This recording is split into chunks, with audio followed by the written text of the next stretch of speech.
Good morning, family. Good morning. Good morning. It's a little warm here this morning. Could be his robe. Good morning, family. Good morning. Good morning. Coffee and credit. You know how we do. 5 days a week. Coffee and credit. For anyone over the weekend, I was supposed to get in contact with, I'll be getting in contact with you today. Saturday night, me and the wife went out. And I honestly believe that the place we went to was not serving the title on the bottle. You know what I mean? Like I got so sick. And I rarely get sick from drinking what I like to drink. I rarely get sick from drinking what I like to drink. So literally all day Sunday, I was in the bed. Horrible headache, stomach pains, everything. Like it was horrible. But I am better today. I want to start the day off with some information. I recently got another one in the mail Saturday. Notice of data breach. Notice of data breach. And you see who it is? Ticketmasters. Ticketmasters. So far this year alone, in 2024, AT&T got hacked that affected 7.6 million current customers and 65 million previous customers. So if you get a credit report and you see this odd Sprint bill out of nowhere, you got hacked. Your information was leaked through AT&T because, and this is the sad part, AT&T got hacked back in November, December during the holiday season, but they didn't tell anybody until June of this year. So I had clients, several clients, that were getting these Sprint bills. I haven't heard of Sprint name in years, but after doing some research, I found out that Sprint is now owned by AT&T. So I had several clients that had this Sprint bill pop up as a collection on their credit reports, not knowing the origin of it, and coming to find out it was because their information was hacked through AT&T. And the sad part is that AT&T is not offering any remedy other than telling you to do some of the things that we tell our clients to do, which I'm going to share with you. Also, who got hacked this year? Bank of America. Bank of America got hacked this year. 57,000 clients. 57,000 clients. And we're talking about your personal address, your personal emails. We talk about previous purchase and account information. In some cases, your credit cards, your phone numbers, your social security numbers. There's only a couple of things that a scammer or a hacker need in order to make some shit happen. If you got your name, address, last four of your social, and your date of birth, he off to the races. And these people were able to get all this information just in 2024. Just in 2024. If you own a Dell computer, they were hacked this year. 49 million customers. 49 million customers got hacked by Dell computer this year. So far right now, we got AT&T. That's that crazy Sprint bill you see on your credit report, because scammers were taking your information and going online, and they were taking the easiest path in order to get cell phones, iPads, and so forth in your name. So you miraculously got this AT&T/Sprint bill collection account on your credit report, not knowing the origin of it. And that was the origin of it, because your information was leaked. Bank of America, 57,000. Imagine being a Bank of America customer. You wake up one day and your account on empty. Like 57,000 customers got leaked. Dell computer, 49 million. And again, we're talking about personal addresses, emails, social security numbers, sometimes banking information if you got previous purchasing orders, your social security number, everything a person needs in order to steal your identity. All right. And the worst of all, when I got this letter, because I do subscribe to Ticketmasters. Like I do subscribe to them. They do have my information, because I get concert tickets through Ticketmasters, all right? As well as comedy tickets. I get them through Ticketmasters. You know how many people were affected by Ticketmasters? 560 million accounts. And this 560 million accounts got hacked from Ticketmasters. 560 million accounts. But let me tell you what the letter says. I got this letter on Saturday. All right. They were hacked between April 2nd and May 18th. So you waited almost 3 months to tell me that my personal information could be flowing out there. And this is what they're doing at Ticketmasters that they're not doing, or the others haven't reported that they're doing. With Ticketmasters, they're actually taking your information and selling it on the dark web. And Ticketmaster knows it, and they can't stop it. They can't stop it. They're actually selling your information on the dark web. And Ticketmasters is powerless. Even though they say, oh, we're doing cyber this and cyber that, you know, they're powerless. Because once it's out there, it's out there. Once it's out there, it's out there. Now, how can you protect yourself? How can you protect yourself? A part of what we do with our credit repair and restoration program, one of the first steps you do with us is we have you lock down all your, you freeze all your credit reports. Your primary reports, which is TransUnion, Experian, and Equifax, we have you freeze those immediately. And we also have you freeze some secondary credit reporting agencies that a lot of people don't even talk about: CoreLogic, LexisNexis, Telecheck, so forth and so on. All right. But we have a list. Any of our clients will tell you, we have a list. Now, I will share that information with anybody for free. If you need it, I'll share that information with you. All right. But we have a list of data reporting agencies, data mining agencies that we freeze. And the reason why we do that is for two reasons. One, to prevent something like this from happening to you, because it's only going to get worse.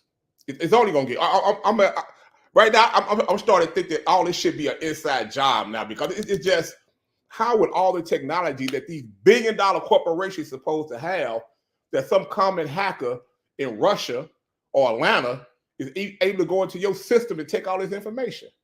I'm starting to think it's an inside job. Honestly, I'm starting to think it's an inside job somewhere. All right. But that's the first thing we do. We recommend that all of our clients do credit freezes. We also recommend that they do credit monitoring. I understand a lot of people like Credit Karma and Credit Sesame because that shit free. You know what I'm saying? We love free until we don't love free no more. But if it's free, we accept free all the time. But those are not the best systems to protect your credit. You know what I'm saying? Whether you got good credit, bad credit, fair credit, you have to protect your credit, because I'll tell you something.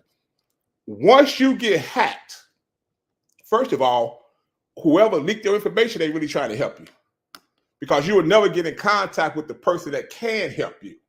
That's first of all. You're going to talk to some person who makes minimum wage on the telephone, probably in the Philippines, who has no power to help you, really don't care about your story at all. Don't care about your story at all. Even though you may be able to prove, case in point, the Sprint bill. All those Sprint accounts literally go back to AT&T, and AT&T is not trying to do anything about it. I have clients right now fighting it on their credit reports. And I mean, it was crazy to me, because right around April, May, clients were just popping up with Sprint bills. I'm like, what the hell is going on? And then they finally tell everybody AT&T got hacked. And that's where the Sprint bills are coming from, through the AT&T hack.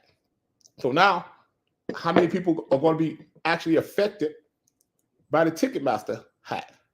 Remember, a couple of years ago, Equifax got hit. Equifax wasn't trying to help nobody. They currently have a class action lawsuit against Equifax. They still wasn't trying to help nobody. And we're talking, 500 million people got hacked through Equifax. Pardon me. It got so bad that the Department of Justice made the CEOs and the bigwig at Equifax come before Congress. They had to speak up. What happened? How? You're a multi-billion-dollar company. How did this happen? How did it happen? I will say this, bad credit is expensive. And I think they know that. Bad credit is expensive. So one of the first things we do is we have our clients freeze all their reports because by law, they're your reports. All right, that's what you have to understand about your credit report. It is your credit report. You can opt out of them sharing your information. All right, and opt in when you want it to be shared. And freezing and unfreezing is as simple as turning your lights on and off in your house. You know what I'm saying? Like once you get the apps or the website, and you put your information in there, it actually say freeze, unfreeze, simply hitting the button. So that means you freeze it when you're not using it, and then when you do need to use it, you unfreeze it, and then you freeze it back. All right. And again, you have your main three, which is TransUnion, Equifax, and Experian. They all have free credit freezes. And that occurred during the pandemic because during the pandemic, so many people got scammed, getting their information stolen. People were getting PPP loans in their name, EIDL loans in people's names. So the credit bureaus decided we would give you not only the credit freezes for free because they used to charge. And I think right now, I think Experian still try to charge, but it's free though. You don't have to pay for it. But I think if you go through the Experian app, they try to charge. But if you go through the Experian website, it's free. So Experian, they still try to get that old $29 a month bullshit off. You know what I'm saying? Even though they don't supposed to. And again, it's free. You know, even when it comes to the secondary bureaus, it's free. CoreLogic free. Telecheck free. They're all free. LexisNexis, you don't have to pay for anything. All right, you don't have to pay for anything. If you need help, need guidance, send me a DM. No problem, I'll help you out. Going back to credit monitoring, sometimes you got to pay for what you want, man. You know what I mean? Like at least with a good credit, we use one here that reliable that I like. If you want to know more about it, hit me up. You know, I'll send it to you. But we use one here that seemingly all my clients are happy with. If say someone does try to use your credit, it will alert you. If they try to use your social security number, it will alert you. You know what I'm saying? And unfortunately, even though we're talking about all these data hacks with Bank of America, Dell Computer, AT&T, and recently Ticketmaster, the biggest of all, unfortunately, pardon me, when it comes to people stealing our identities, unfortunately, most of the time it's our family or our friends or so-called friends. It's that sister, that cousin. And it's unfortunate, but most of the times when our identity do get stolen on a personal level, it's someone that's close to us, someone that's around us. You know what I'm saying? They got access to our wallet, to our purse. I've had a client that had her sister arrested for using her information because she was trying to get a credit fix, and she was able to deduct it down to the fact that my own sister did this. And, and I just kept it 100 with. I said, well, in order for you to file identity theft, you have to get a police report. Like I don't do fake identity theft reports. I don't dib and dab in that. I don't fuck around with that shit. All right. I like this side of the fence. You know what I mean? And she did it. It was like, okay. I mean, her sister ran her up. I mean, she had an apartment in her name that she ran out on. So that was a foreclosure. She had, vehicles. So her sister ran her up without her even knowing. And that's another point I want to make. I check my credit like I check my bank accounts. It's like one of the first 4 or 5 things I do every morning. Every morning. You know what I'm saying? It's just like right now, if you had a substantial amount of money in the bank, or if you had a small amount of money in the bank and you try to squeeze to the next paycheck, you're going to be conscious of how much you can spend. You know what I'm saying? So by me being in the credit repair space, I'm always checking my accounts. Like I'm always checking my accounts. You know what I'm saying? Like literally one of the first 4 or 5 things I do when I wake up in the morning. First 4 or 5 things I do. I check all my credit card accounts. I check my personal credit. You know, I make sure that whatever on there, I did it. Even when it comes to my credit cards. Just recently, my wife and I, we are in Charleston, South Carolina, and I get an alert from American Express that someone just spent like $1,400 at a steakhouse in Oklahoma. And they sent me an alert asking me, is this you? So I called them. I'm like, no, absolutely not me. You know what I mean? Like, first of all, I'm not spending $1,400 in a steakhouse unless it has to be a high ticket client. That has to be a high ticket. I haven't met that client yet. You know what I'm saying? I got some good clients, but I ain't met that high ticket client yet to take to a $1,400 steakhouse. You know what I mean? So, but yeah, American Express, they contacted me. They said, hey, man, is this you? Like, no, absolutely not. It's not me. And that goes back to even with your own personal credit card and debit cards, man. Put that lock on it. Put that lock on it. You know what I'm saying? Don't be afraid to put that freeze on them. You know what I mean? You have to protect yourself now. You really do. Scammers are becoming more and more sophisticated, and you have to protect yourself, because once you go down that rabbit hole and you think people or you think these organizations are going to help you get out of that situation, they're not. They're not. They simply not. You know what I'm saying? I had a client that had his Discover card, and it was a relative, ran up his Discover card and tried to report it, and they wasn't trying to hear it. And he was literally paying it off because, unlike the lady, he didn't want to report his cousin. But, you know, to each their own. To each their own. You ain't my family. You do some shit like that to me. You ain't my family. I'm sorry. You just simply not my family. Whatever befalls upon you, gonna befall upon you. I'm so serious about that. But yeah, that's AT&T, 7.6 million current people, 65.4 million former clients hacked. So have you ever had an AT&T bill? Ask yourself, have you ever been with AT&T? You know, do you need to maybe send AT&T an email and ask them, hey, was my information leaked? Was this hacked? Bank of America, 57,000 people. Do you bank with Bank of America? Was your information one of the 57,000 people that was hacked? You know, do you need to put a lock on your account, or switch your account?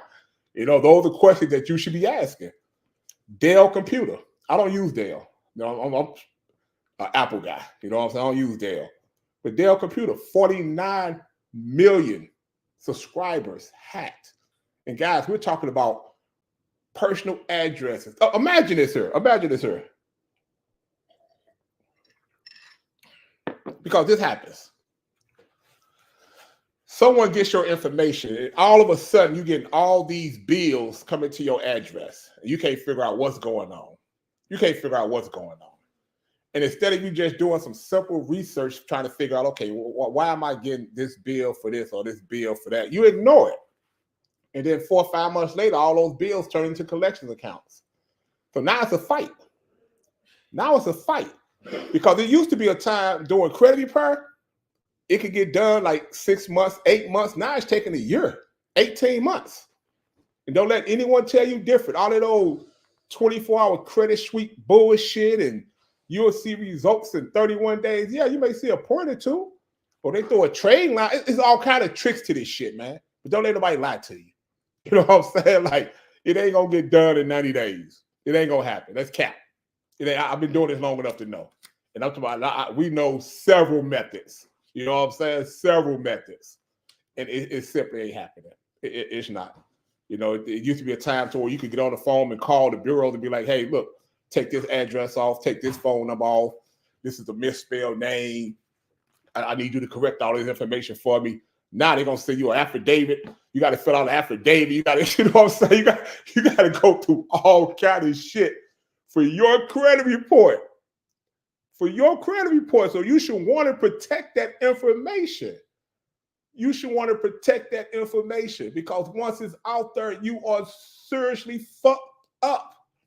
I'm telling you, you should want to protect that information. And also, I want to say that when it comes to anytime we hear the word bureau, we hear credit bureau, we automatically assume that these are federal agencies because of the FBI, the Federal Bureau of Investigations.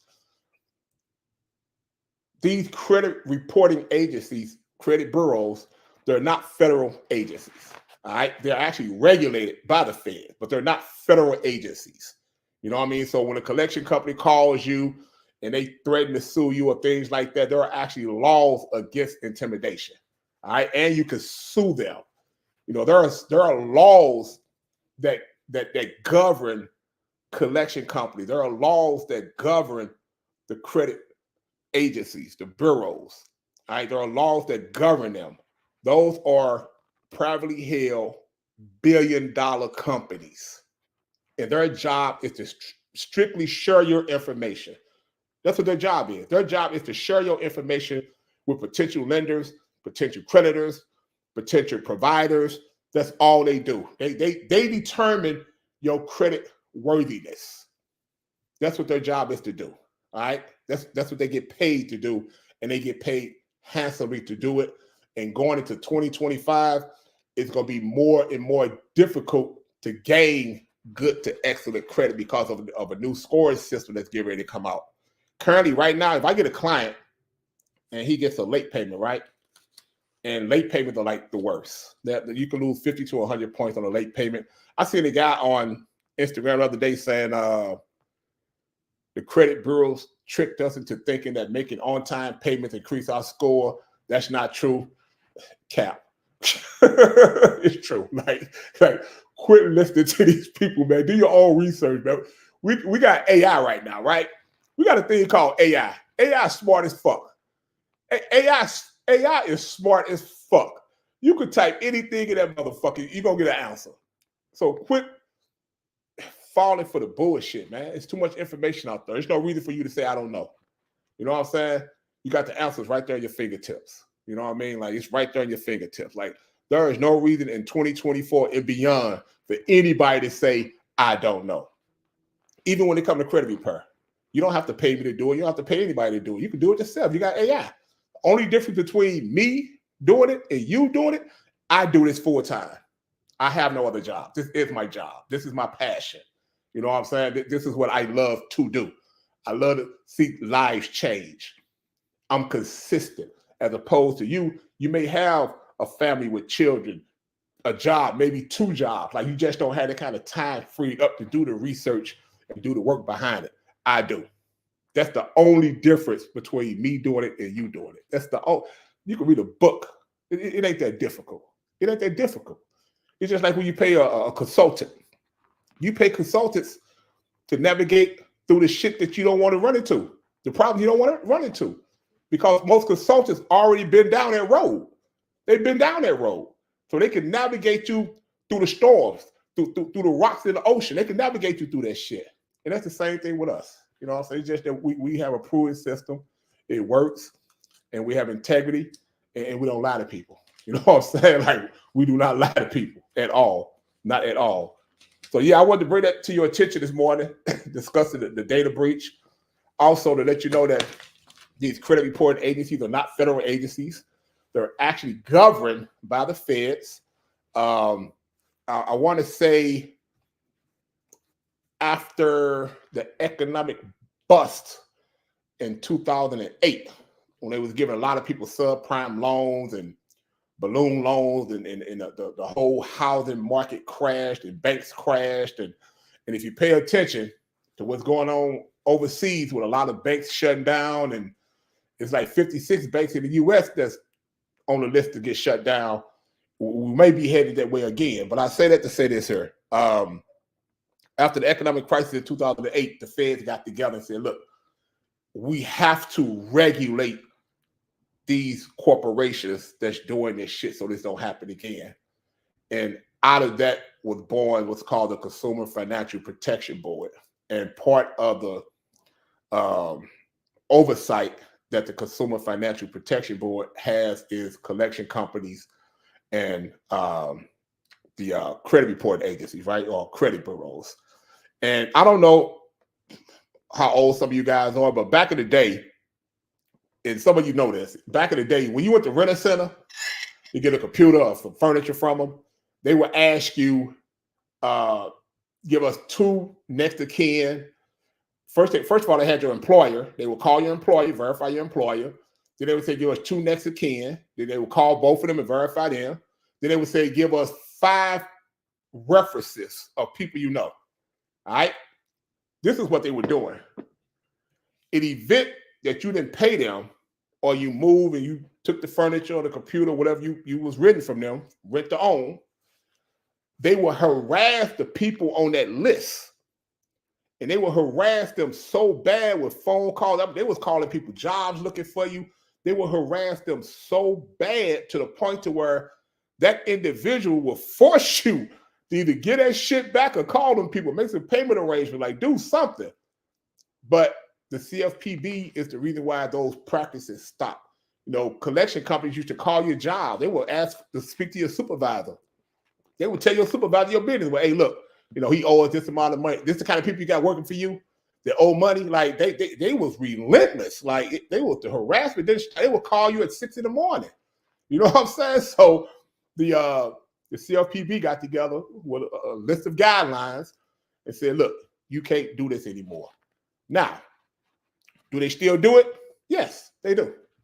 Yes, as a matter of fact, just last month, one of the biggest collection companies in the nation called Portfolio just got sued by the CFPB for like $22 million. They were collected on debts that was already paid. Think about that. They were harassing people so much that people was pretty much paying them double just to leave them alone. So a lot of those deceptive practices still occur. The harassment still occur. It's just that now we have more ammunition to fight with because we can't file complaints with the CFPB, which I have for clients. We can't do cease and desist letters, which I have for clients. We have done notice to sue. If you continue to do this, I'm gonna sue you. We have went through the Better Business Bureau and complained about practices. And sometimes some of those steps get things taken off your credit report, believe it or not. You know what I'm saying? Because they know you're serious and they know you know what you're talking about. Another thing about the CFPB, they and the BBB, they actually check every complaint. Like if you send a complaint to them, they would do a follow-up quickly. Like they do not have love for collection companies. They do not have love for the credit reporting agencies. None at all. None at all. They stay on their necks. But remember, these are billion-dollar companies. So to get fined $20 million, and I just scammed the nation out of $100 million, to them, that's a drop in the bucket. You know what I'm saying? So it's an ongoing fight. Another thing I want to say about collection companies, if you look on your credit report and you see the collection company that's trying to come after you for whatever kind of payment, check on the CFPB website, Consumer Financial Protection Board, and see if that collection company can even operate in your state. That's how deceptive these people are, man. Like, not collection companies do not have like a blanket over the whole U.S. You know what I'm saying? Like if it's a collection company out of Florida, he may not can operate in Arkansas, or if he's out of California, he probably can't operate in Montana. Like they just don't have a blanket over the whole United States. However, they will, because they buy debt in bulk. All right. So if a collection company buying, $5 million worth of debt for $500,000, they're not going through those thousands of reports trying to figure out where they live at. They just send their agents out to get the money. So we have had some success with that too, with collection companies that were unlawful to practice or make collections in a particular state, and we challenged them on it, and we were able to get them off our clients' back. So, but yeah, they can't just operate anywhere. And again, it's called the Consumer Financial Protection Board. If you're dealing with collections, with collection companies, you're dealing with charge-offs, I would suggest going there and reading up on the information they got. It's a lot of good pertinent information. I live on that website. right now they have a list of banned collection companies, like collection companies that they have banned from operating. And I want to say it's like 69 of them on there right now, 69, 79 collection companies that they banned from even operating in the United States. But what happens is they just rebrand themselves. You know what I'm saying? Like they rebrand themselves and they do the same deceptive practices all over again. So someone just asked me what's the difference between a charge off and a collections account. And I went over this last week. I do it again though. A collections account is when the original creditor, all right, when the original creditor has reported your debt as a loss and they sell it to a collection company. But this is the problem. You don't owe the collection company. You owe the original debtor. So if I have an account that goes into collections with normally it takes 120 days because you're getting a 30-day late, 60-day late, 90-day late, 120 late, boom, collections account. They're going to sell it off. They're going to report it as a loss. They're going to sell it off. I don't owe that collection company no money. I entered into an agreement with the original creditor. Now, if he decides to sell that debt, that's on him. I never asked him to. We could have kept that between us. You know what I'm saying? Like, I didn't ask you to sell my debt. Pardon me. So I don't owe ABC Collections. I don't owe them anything. I owe you. So that's another fight that we do on behalf of our clients. Now, what's a charge-off? A charge-off is also a loss that's reported by a creditor. However, they keep the debt in-house. They haven't sold it. So that's why you see charge-off. And sometimes on your credit report, you will see reported as a loss, or you see reported as a loss. Sometimes you say sent to an attorney. You know what I'm saying? Depending on how much the amount is, they'll send it to an attorney to come after you. And if you do get sued by a collection company, please take it serious. Take it serious. Go to court. Don't ignore it because they will go on and show shit. You will get. I got clients going through that right now because they ignored the lawsuit. They thought it was a game. They thought the collection company was a game, and because of the pandemic, more and more collection companies are suing people that owe them money because they're trying to recoup for all the money they lost during the pandemic. So please take that lawsuit very serious. We'll take that very, very serious. What else? I think that's about it for me, guys. I told you the difference between a charge-off. Charge-off is also a charge-off may take longer. Whereas with a collection account, it's normally 120 days. Sometimes with a charge-off, they'll let it go up to 6 months before they charge it off. And then they're reported as a loss, but then they'll still keep the debt in-house. You know what I'm saying? So, and also, guys, before I leave for today, I'll be right back tomorrow morning. Before considering to pay a collections account, understand that there is no difference between a paid collections on your credit report and an unpaid collections on your credit report. They're still both negative. You know what I'm saying? They're still both negative. If you have, like I tell my clients, if they got something that's like $500 or less that they got the money to pay for, let's at least try to do what's called a negotiation first, because we're not going to pay them the full price because they didn't pay the full price. All right. We're going to negotiate it. So if it's 500, I'm going to try to get down to like 290. You know what I'm saying? Maybe even half 250. And then I'm going to do what's called a pay to delete, meaning that once you delete it off my credit report, I will pay you. All right. But you have to delete it first. Now, this is the problem with that. Oftentimes, whoever you're on the phone with don't have the power to do it. So you may have to write 3 or 4 letters before you actually get into the right hands of the powers that be that can actually make that decision. Because whoever you're talking to on the phone, they can't make that decision.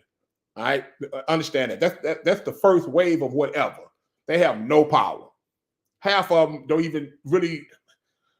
You could call your bank and challenge me on this. Call your bank today, and whoever the teller is that answer the phone, ask them, what credit report do you pull? I'm thinking about coming up there applying for a loan. I'm thinking about getting a credit card. What credit report do you pull? 9 times out of 10, they don't know. They can't tell you, oh, we pulled TransUnion, Equifax, Experian. 9 times out of 10, they don't know. You know what I'm saying? You would Google it, they probably have to tell them what they pulled, because I've had to tell bank tellers who they pull. You know what I'm saying? Like, well, no, y'all pulled Equifax, or y'all pulled Experian. Like, they don't know. They have no clue. So, collection account, they give you 4 opportunities to pay. After that 4th one, they're gonna sell it. And most of the time, they already got, people who they deal with, who they're gonna sell all the debt to. And then with a charge off, so basically a collection account goes out the house, a charge off stays in the house. It's like they reported the loss, but they still trying to get that money. You know what I'm saying? They're still trying to get that money. So that is it for me today, guys. And again, don't be afraid, man, to look up these data breaches. AT&T, Bank of America, Dell, and just recently, Ticketmasters, they sent me a letter. Said I may have been impacted. 560 million other people. That is crazy. Protect yourselves. Have any questions or comments, please DM me. I'll be happy to address it tomorrow morning. You guys, man, start your day off right, man. You know what I mean? Tell somebody you love them. Give somebody a kind word. You have a great day. Thank you. Peace.